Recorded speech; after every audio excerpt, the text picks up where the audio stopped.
کا رضا کا ہے، ارے جس سمت دیکھیے وہ علاقہ۔ اجالوں کا بسیرا نہیں ہوتا، اس دل میں اجالوں کا بسیرا نہیں ہوتا، سرکار نہ آتے تو سویرا نہیں ہوتا۔ اور آقا کی ولادت پہ جو کرتے ہیں چراغاں، آقا کی ولادت پہ، آقا کی ولادت پہ جو کرتے ہیں چراغاں، آنگن میں کبھی ان کے اندھیرا نہیں ہوتا، آنگن میں کبھی ان کے اندھیرا نہیں ہوتا۔ اور مجھے بڑی آج خوشی اس بات کی ہوئی، مولانا فریاد لکھیم پوری میرے کان میں کہہ رہے تھے سب TTS ٹنڈن چھٹی ہے۔ اور ایک بھائی ابھی آئے تھے جب فرحان برکاتی پڑھ رہے تھے، مجھے کچھ وہابیوں کے خلاف پڑھیے، سبحان اللہ۔ مجھے لگا، مجھے بڑی خوشی ہوئی، ورنہ کہیں کہیں ہم پہ پابندی لگتی ہے وہابیوں کے خلاف مت بولنا، میں نے کہا آئندہ ہمیں کبھی مت بلانا۔ حضرات مجھے بڑی خوشی ہوئی، میں 4 مصرے پیش کر کے اور ٹٹولتا ہوں، آپ اتنے موڈ میں ہیں، اتنی ٹناٹن سنیت یہ کمزور ہے۔ سنو، نبی والا کسی درگاہ سوالی ہو نہیں سکتا۔ اور جتنے ٹناٹن ہیں ہاتھ دبا کے نہیں، ہاتھ اٹھا کے بولے سبحان اللہ۔ نبی والا کسی درگاہ سوالی ہو نہیں سکتا، بھرے جس کا نبی دامن وہ خالی ہو نہیں سکتا، بھرے جس کا نبی دامن وہ خالی ہو نہیں سکتا۔ اور یہ دیوبندی کی طرف اشارہ ہے، حاجی ہو، نمازی ہو، ملا ہو کہ مفتی ہو، حاجی ہو، نمازی ہو، ملا ہو کہ مفتی ہو، نبی کا جو بھی منکر ہے حلالی ہو نہیں سکتا، نبی کا جو بھی منکر ہے حلالی ہو نہیں سکتا۔ یہ شعر میں نے ضلع بجنور علاقے میں پڑھے، پورا گاؤں سنیوں کا تھا، خوش ہو گیا۔ پڑوس میں سے ایک وہابی آ گیا، اس کا رنگ بدل گیا، میں سمجھ گیا، مجھ سے آ کر کے بولا مولانا، میں نے کہا فرمانا، بولے ایسے شعر نہیں پڑھنے چاہیے۔ میں نے کہا آپ کو سنیوں کے جلسے میں نہیں آنا چاہیے۔ میں نے کہا بتائیے اور کیا کیا نہیں کرنا چاہیے؟ تو جوش میں بولا اتنا تیز مائک نہیں ہونا چاہیے، اتنی تیز لائٹ نہیں ہونا چاہیے، اتنا پنڈال نہیں ہونا چاہیے۔ میں نے کہا اور بتائیے؟ بولے مرنے کے بعد تیجا نہیں ہونا چاہیے، 10واں نہیں ہونا چاہیے، 20واں نہیں ہونا چاہیے، 40واں نہیں ہونا چاہیے۔ میں نے کہا خاموش ہو جائیے، ہر جائز کام ہونا چاہیے، تجھ جیسا ناجائز انسان دنیا میں نہیں ہونا چاہیے۔ پھر میں نے کہا تھا دل میں اپنے جذبہ احمد رضا لے جائیں گے، اعلیٰ حضرت کے نام پر ہاتھ اٹھا کے بولو سبحان اللہ۔ دل میں اپنے جذبہ احمد رضا لے جائیں گے، بات مرنے کے ہم ایمان بچا لے جائیں گے۔ اور نشدیوں کے منہ نہ لگنا تم کبھی ہیں دوستو، یہ وہ انڈے ہیں جو دوزخ میں والے جائیں گے، یہ وہ انڈے ہیں جو دوزخ میں والے جائیں گے۔ اور آ گئے جس وقت وہ چلمن ہٹا کے سامنے، ہر ادا پھیکی لگی ان کی ادا کے سامنے، چاہے اشرف خان بھی ہو یا ہو قاسم اسماعیل، بھیگی بلی بن گئے احمد رضا کے سامنے، بھیگی بلی بن گئے احمد رضا کے سامنے۔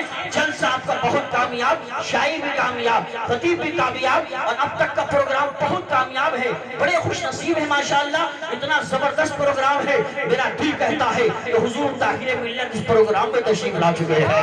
اللہ تعالیٰ ہمیں آپ کو سب کو سلامت رکھے۔ ماں کے تعلق سے 4 مصرے سنو کہ صدقہ بھی دے دیا ہے نظر بھی اتار دی، صدقہ بھی دے دیا ہے نظر بھی اتار دی۔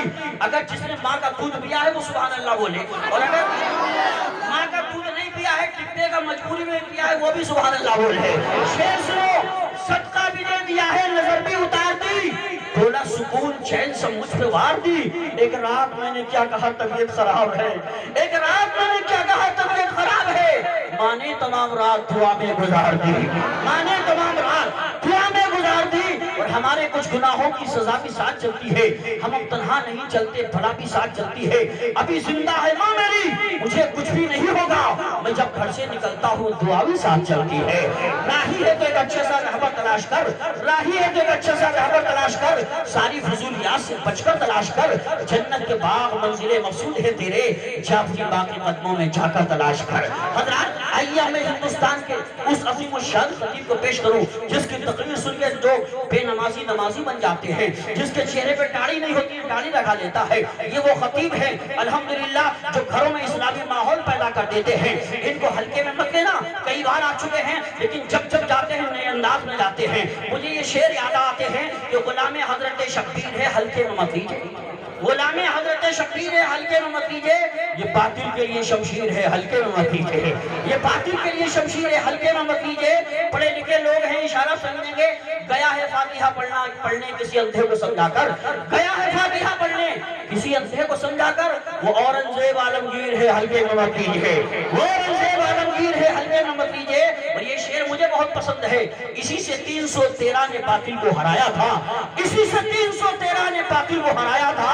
یہ نعرہ نعرہ تکبیر ہے، حلقے میں مت لیجیے، یہ نعرہ نعرہ تکبیر ہے، حلقے میں مت لیجیے۔ اور سنو حضرات محترم، یعنی یہاں پر سنو، رضا کا لاڈلا کہتے ہیں جس کو مفتی اعظم، رضا کا لاڈلا کہتے ہیں جس کو مفتی اعظم، وہ میرے غوث کی تصویر ہے، حلقے میں مت لیجیے، وہ میرے غوث کی تصویر ہے، حلقے میں مت لیجیے۔ اور میرے پیر و مرشد حضور تاج شریعت کی شان میں شعر ہے، خدائے پاک نے غسل کعبہ کا شرف بخشا، خدائے پاک نے غسل کعبہ کا شرف بخشا، وہ میرا اختر رضا خان پیر ہے، حلقے میں مت لیجیے، وہ میرا اختر رضا خان پیر ہے، حلقے میں مت لیجیے۔ حضرت کی تقریر ایسی تقریر ہوتی ہے جن کی تقریر میں سورج کی چمکتی پیشانی، چاند کا ہنستا ہوا چہرہ، ستاروں کی چمک، کہکشاں کا چمان، پھولوں کی مہک، غنچوں کی چٹک، بھوروں کا تکلم، انگلی بانی چمن کا ترنم، کلیوں کا نکھار، بہاروں کا باغپن پایا جاتا ہے۔ چار مصرے تو سنو، کتاب ضبط کا عنوان پھاڑنا ہوگا، کتاب ضبط کا عنوان پھاڑنا ہوگا، رضا کے شعر ہو کھل کر دہاڑنا ہوگا، رضا کے شعر ہو کھل کر دہاڑنا ہوگا۔ اور ستم جفا شعار سے بچنے کی آرزو ہے اگر، جفا شعار سے بچنے کی آرزو ہے اگر، ستم گروں کا محلہ اجاڑنا ہوگا۔ تشریف لا رہی شہنشاہ شاہی خطابت، تاجدار فصاحت و بلاغت، اولاد غوث اعظم حضرت علامہ مولانا الحاج شاہ سید شباہت میاں صاحب کا جنازہ شریف